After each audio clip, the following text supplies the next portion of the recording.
The 14th Chervona Kalyna Brigade of Ukraine's National Guard has repelled a Russian offensive near Pokrovsk in Donetsk Oblast on April 17, President Volodymyr Zelensky said. According to Zelensky, Ukrainian forces killed around 200 Russian soldiers and injured 30 others, as well as destroyed 115 units of Russian military equipment. There has been a notable slowdown in Russia's offensive operations after months of steady territorial gains across eastern Ukraine. In recent weeks, Ukrainian forces have liberated approximately 16 square kilometers of territory near Pokrovsk, Commander-in-Chief Oleksandr Syrskyi said on April 17. The massive attack near Pokrovsk involved Russian armored combat vehicles and motorcycles, as well as about 2 companies, National Guard Commander Oleksandr Pivnenko said earlier in the day, sharing footage showing the assault. This battle is yet another proof of the coordinated and professional actions of our defenders who are holding the front line, the commander said. The fighters of Chervona Kalyna act clearly and ruthlessly, defending every piece of their native land, the statement reads.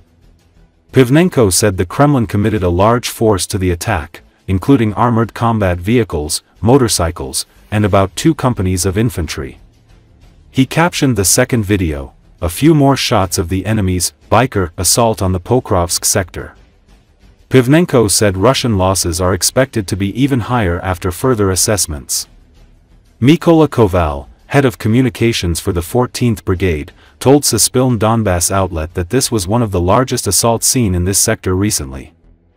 Junior Sergeant Stanislav Bunyatov of the 24th Adar Assault Battalion commented on the attack via Telegram, calling it a fierce move.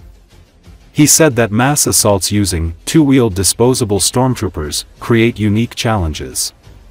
The focus of attention gets scattered, the risk of breakthrough rises, artillery becomes less effective, and FPV drones without optics face limitations, he wrote.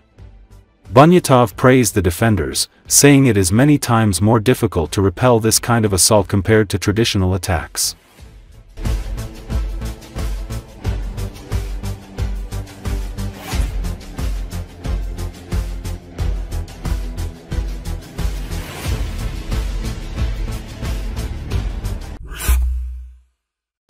Ukrainian forces from the Skala 425th Separate Assault Regiment are defending the settlement of Pishchany, located near Pokrovsk, as Russian troops attempt to seize control of a local mining complex.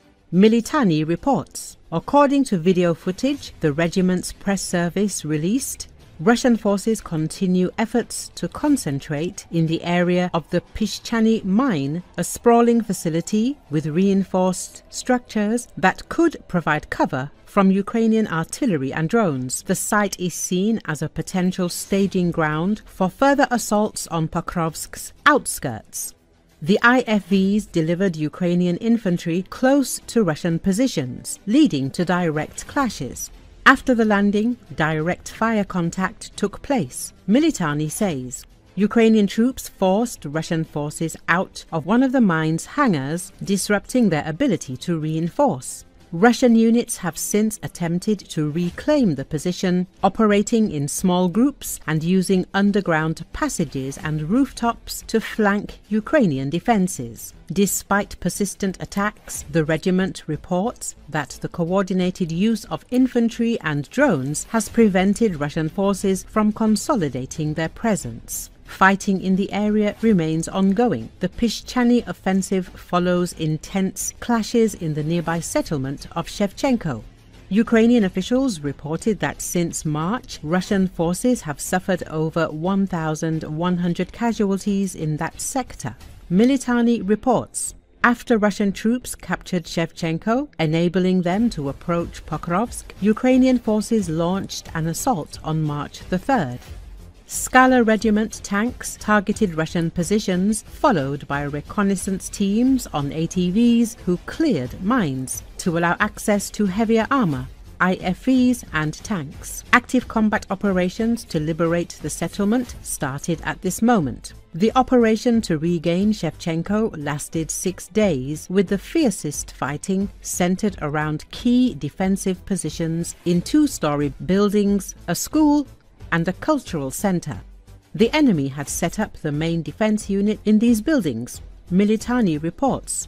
Ukrainian forces secured most of the settlement by March the 9th, after which reinforcement groups were deployed.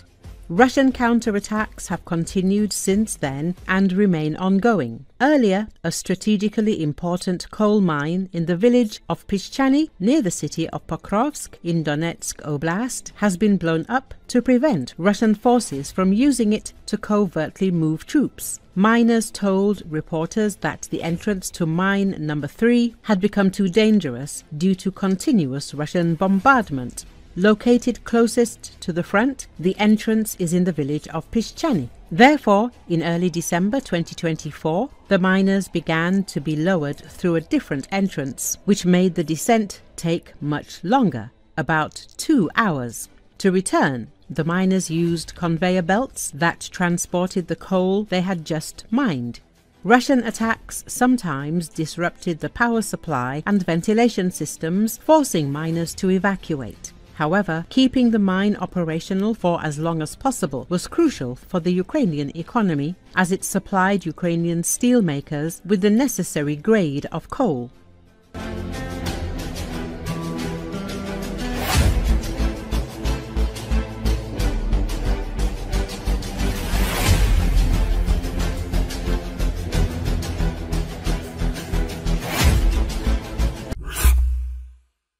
Ukrainian military have improved their defensive positions in both the Belgorod and Kursk regions. The prospect of the Kursk and Belgorod operations of the Ukrainian armed forces is the creation of a front line. This was stated by military expert, Reserve Colonel of the Ukrainian Armed Forces, Roman Svitan, in an interview with Glavred. According to him, Ukrainian fighters may enter another region of Russia. In the Kursk region, we currently occupy commanding heights, which give us an advantage of 15 to 20 kilometers in terms of the range of artillery and FPV drones. If we need to enter Russian territory to improve our defense position, we will do so. This is what happened in the Kursk and Belgorod regions, and it is quite possible in the Bryansk region, where a similar operation may begin, said Svitan. At the same time, he noted that the enemy will do the same, try to enter Ukrainian territory. But the penetration depth will be 3 to 5 to 7 kilometers. That is, the level of penetration of the Russians will be the same as in the Kharkiv region last year.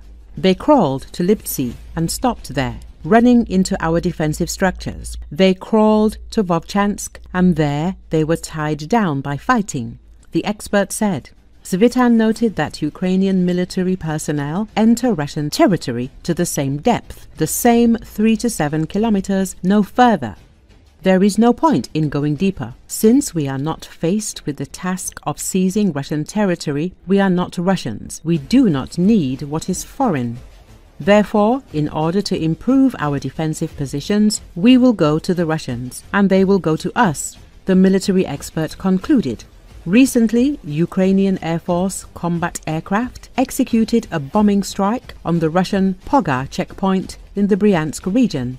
The fighter jet deployed 2 French-made AASM Hammer high-precision air bombs. The Ukrainian Defense Forces continue to perform active bombing strikes on enemy positions across various directions. Ukrainian forces have frequently targeted Russian border regions to diminish Russian attacks within Ukraine's borders.